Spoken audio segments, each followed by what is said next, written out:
So the question, where does space begin? It depends on your point of view. You could really ask, where does the atmosphere end? And as you think of the atmosphere where we live and breathe here on Earth, it doesn't just stop right above our heads. It doesn't stop at Mount Everest. It doesn't stop where the planes are flying. It goes on and on all the way up and just gets less and less dense the higher you go. And it's still there at a very high altitudes. When you go to where the space station is, only a couple hundred miles above the Earth, there's still enough air there to slow the space station down. And if you didn't reboost it with rockets, it would come back to Earth based on the air drag, just like when you're driving your car. So that region up there, even though it's not like what we're used to here, you couldn't breathe there, there's still enough atmosphere there to make it interesting.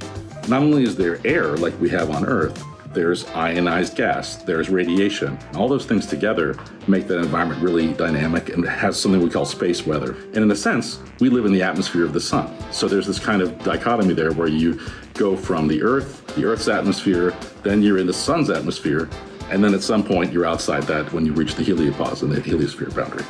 So if the question is, where does space begin? It depends on your point of view. If you want to know where does the atmosphere end, it's about 400 miles over your head. But just remember that that space above that is not empty. It's full of all kinds of interesting stuff. And that's what we study at NASA.